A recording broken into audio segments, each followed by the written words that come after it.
Hello everyone, welcome to this week's Life on the Hulls and another week of intense boat building. Last week we sprayed the Raptor on all the internal cabins of our boat and I learned a few lessons and certainly has been pointed out in the comments, and I appreciate everybody's comments.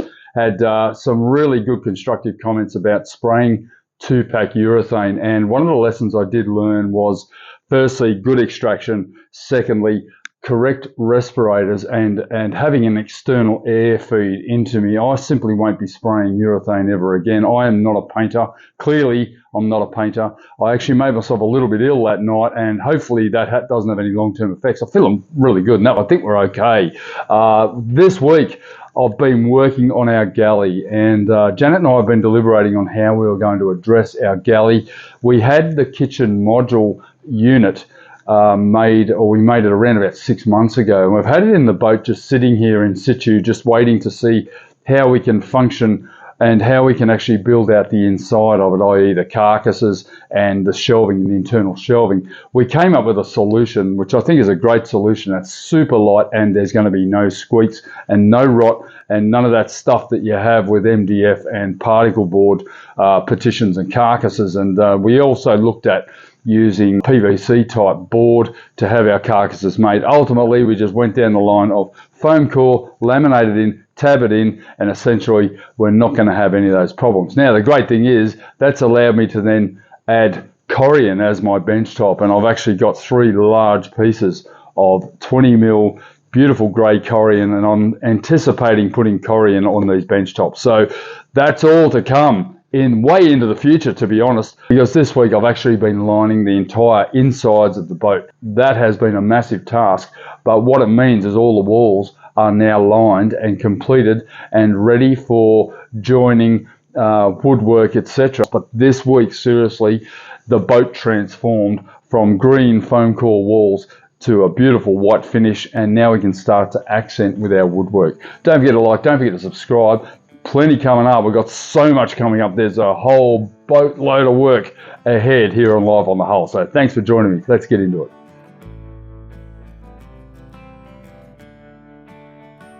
More gluing going on tonight. Saturday night I came up here. I'm going to do a bit of a session up here tonight because I'm just not getting enough done. So I've got the bedhead panel, the end of our starboard bathroom door panel there, and part of our helm station cupboard as well. So I've got a fair bit going on there. I'll get these glued on in a moment, and then I'll start working on some of the smaller ones. The smaller ones are easy, so one of those is going to go right there.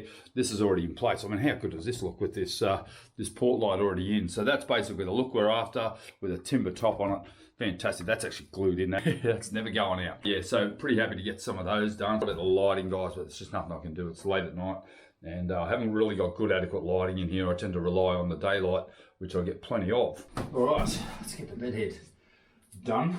You don't need a lot because you get a lot of suction, but these things, you know, this stuff's just so good, and it has really good hold.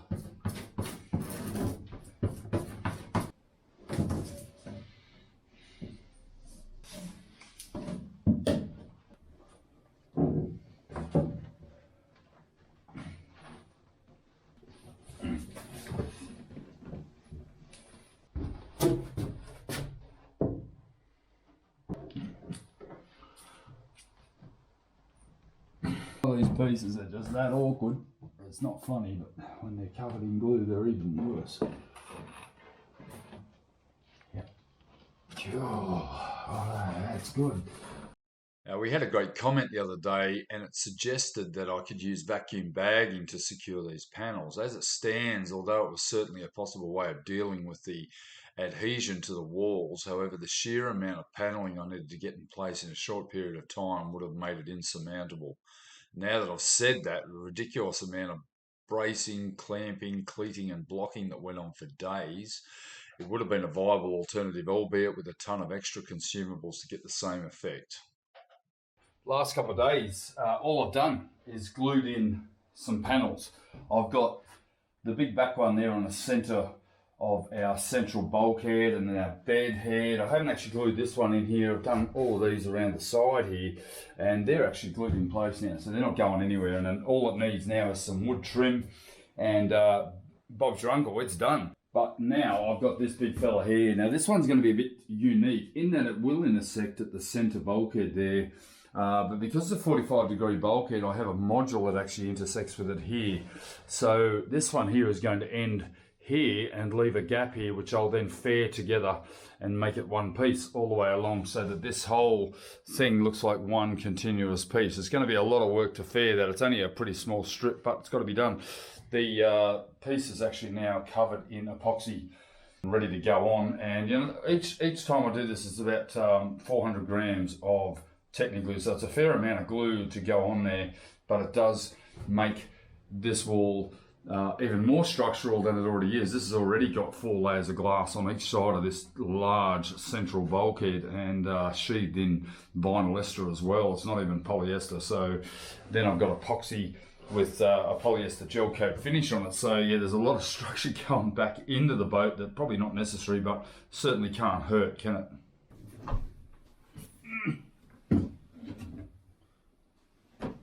So it's a pretty clean process putting these on, as long as you don't go over the edges. And what I tend to do is I bunch it up on the edge so that when I push it on, it actually squeezes over the top. And then I use the methylated spirits to clean up around the edges. Now I've also made a modification up here, which is where the mast bolts are going to have to be bolted through onto the mast post. So it's very, very important that I have that capacity to be able to get my hand in there. There'll be a large pelmet that'll go right around the outside of it.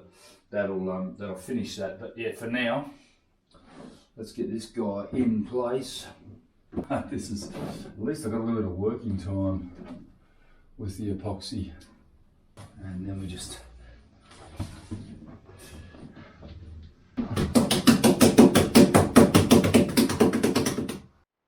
righto, so that one's now in, those are all in. The only one I've got left is this one, and I'm going to need some help to do this one because it actually has to be pushed in and curved. But what I've had to do also is up here where the hatch penetrates into our bathroom, because at some stage they've redesigned the inside of the boat. There is an issue with the hatch, and the hatch actually is half, or not half, but probably 25% of it is actually in the corner. And I'll just show you what I mean here. Okay, so I've got a bit of an issue here. The hatch actually is in sort of right in a very bad position, and I wasn't aware of it until I put the roof on, until I put the deck on. But you know, we can work around this. What I've actually done, I put a base in there that's going to be cut away, glassed over, re-laminated, and it's just a tiny little corner, but at least it gives us some ventilation in this head, along with our side one as well. So, you know, basically we're set up and it's all good. And what I've got to do now is I've got to glue in some foam along the top there so that I can put a timber edge along the top of that integration between the deck and the actual module and the hull. So there's a pretty tidy little spot in there. That'll be one piece of nice Tasmanian ash along the top there, easy to keep clean, and you know, basically following along with the same sort of model that I've got there. So yeah, it's all coming together here. Janet's mixing up some more glue, and we've got more panels to glue in over the weekend. I've got this one in, the bed head, done quite a few, and as you can see, there's little gaps that are going to be filled by some nice wood trim. Now I could sand those and fair them and spray them and get white gel coat on them. That is an option. I'm not convinced I have the time or the energy to do that, to make them all perfectly round and smooth like a painted boat. And to be honest, quite like a bit of wood because there's a lot of white in here, and I don't love the fact that it's all white. I just think it's a little bit too sanitary. So this piece here is now going to get glued in. It is a curved piece, and it's going to need to be cleated all the way along the bridge deck there, along the wing deck, and then locked in place. And once this one's in place, I can then put the one around the door in, fit a door jamb. That's where we're trying to head to, is to a point where we can actually start to do the wood trims. But I've still got a lot of work to do outside on the construction of the boat. The rudder bearings, the windlass hatch has to be sorted out pretty soon. I've sort of semi-fitted the anchor roller up on the bow, and I've joined the bow, and basically it's all glass, so it just needs to be faired and sanded. All right, that's now in. So that's all the walls in this room, just about in. I've got one more little one. Actually, we could do that one after lunch. That one there, which would be nice to get that done, and then this room will be pretty much all panelled, and then the ultimate dress trim will be coming, and then I've got to make a big one for here, which hopefully I can knock off pretty quickly. No. Doing a great job, don't you? You're always great at this epoxy. Always been everything you've made is set. I made one the other night and it took like 12 hours, so that was probably a slight. Righto, in the stern starboard cabin. Pretty exciting getting this big back wall in. Now this is a curved piece and it's going to be a bit of a challenge to get into place. Once it's in place, it's going to look the business. So, and that's one of the reasons why I've gone with this flexible paneling, because it does actually adopt the shape of the boat. We don't have any square shape, which is obviously going to impede on space in here. Cleated in place all the way around the base to make sure the base is held, and the top here is actually 10mm foam, so I can't really screw into that very much. It's not like it's solid glass, it's not solid, it is a 10mm foam panel, so if I screw into it I don't want to use any longer screws than about 10mm, or I'm going to end up breaking through the surface, and I don't want to do that. I'm so glad I didn't attempt that one on my own. Look at the MacGyvering that's been going on here. Janet's been running around the place like an absolute crazy person, looking for bits of wood to clamp this in place. It's all cleated in down the bottom, up the top with that. That's just ridiculous. Now, if I'd used contact adhesive, I wouldn't have needed to do that. Yeah, no, but you wouldn't have got it right first time. Yeah, anyway, it's in place now, so that next one is going to be a little bit difficult too, but we can't do that until probably a couple of days. We'll let that set. There's nothing going to happen in here now for a while. All right, another piece going in, this large piece.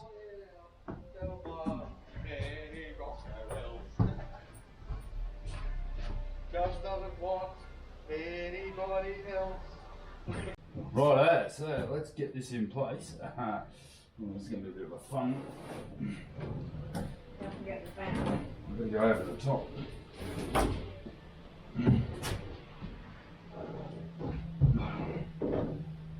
Roof either.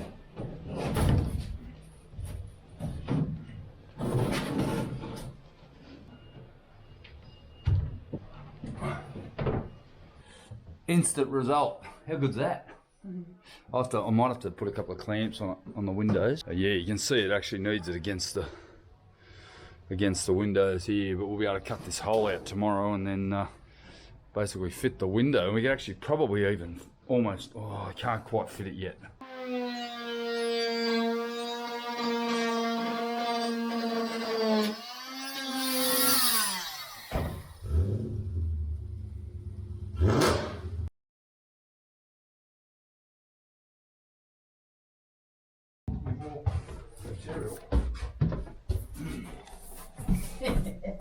Good view of my bum there, honey. Righto, you ready?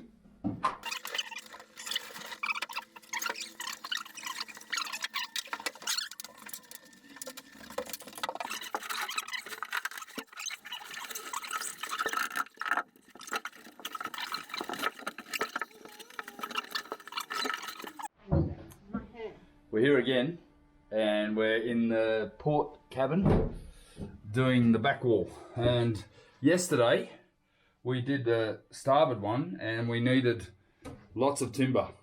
And I had Janet running up and down the stairs, but that's all glued up, ready to go. It has to bend around this complex shape all the way to there, and then we've got to screw the thing in place. Sorry, yawning. Janet's yawning because she's bored. No. She's bored of my videos. Like this week's video actually that comes out on Friday, there's a bit there where Janet's going, will you just stop talking and get on with it? And I think Janet's over the videos, but hey, we love it. No, that's not fair. I just yawned. No, she just yawned because she's tired. I've been She went to the gym. Janet went to the gym this morning, didn't you? Yeah, I went to the gym. Guess where I went? I came here. Oh, well, you could go somewhere. Oh no, You don't I have could, to but I don't have time. All right, let's do it.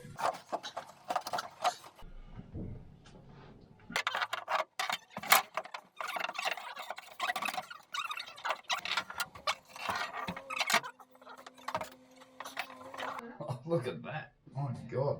It's the only way I could get the pressure against it. But anyway, it's tacked against the wall, so by tomorrow that'll be locked in like the other side. Running out screws. I'm using the same screws over and over, and of course they're getting degraded and breaking and bending, and it's really driving me nuts. And for the sake of a $2 bag of screws, I could go down the road 200 metres and get another one, but I just can't justify the time to go down and get them. So it's a catch-22. So we've got a clamp arrangement to hold the port light in. That one actually went in pretty well. Is that stuck against the wall up on the top there? Well, is it?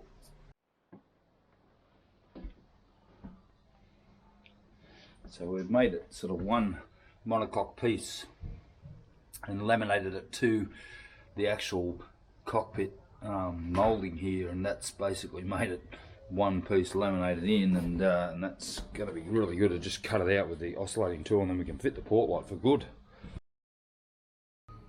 Have to turn these round tube, and I'll clarify that, tube flanges. I originally ordered pipe flanges, and my naivety showed up very quickly after I opened the package and they didn't fit the tube. So you've got to buy tube flanges. Pipe flanges indicates the thickness of the pipe as well, so my bad. Is I have to turn this round 316 stainless flange into an oval shape to make it fit on the back there. I don't need all this side stuff, but I'll cut it now and just see how we go with that. It's going to take me a bit of a while to cut these, I think. So I've made a jig to hold this round flange. I've actually got it screwed in place here and bolted down because I don't want it moving at all, and I need to slice it along this line here. I'm going to have to do 2 cuts, I think.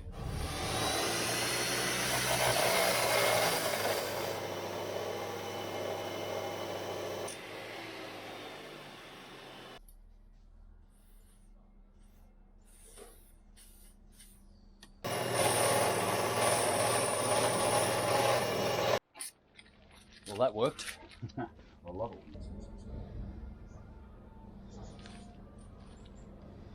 So a little bit of tarnish on that, but that'll certainly polish up. This side, this knurled or radius side is going to go face down, and then that'll be the up surface. This with the clamping mechanism. So what I've done is I've come up with a couple of screw holes here, or a couple of holes in it where I can pass a bolt up through, put in a spacer nut like so, and that essentially is going to hold it in place.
Okay, so I've got a sheet of 316 that I got from Midway Metals, and essentially that's going to be cut into 2 plates that are going to fit on the back of our stern, and they're going to actually meet with these oval flanges that I've made. That'll be what will be supporting our large rear supports, our stainless supports. So I'm going to just cut these now. Now, cutting stainless can be a bit tricky.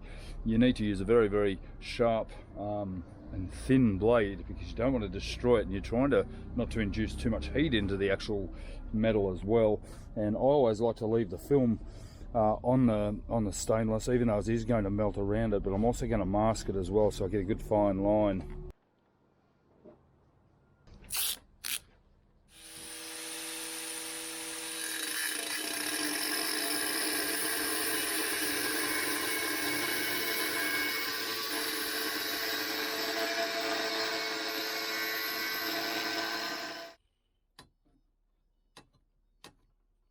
After all of that internal linings, it was so nice to get outside and get on a grinder and do some metal work for a change. all the components are now fabricated for our rear support of our hardtop, and as you can see, those oval ones fit quite well on that rear lounger. Now in the next month or so of episodes, there's going to be a breakdown of how this thing is going to work and how it's actually going to be fixed into the back of the boat. Until then, we'll see you then, guys, and thank you so much for joining me again.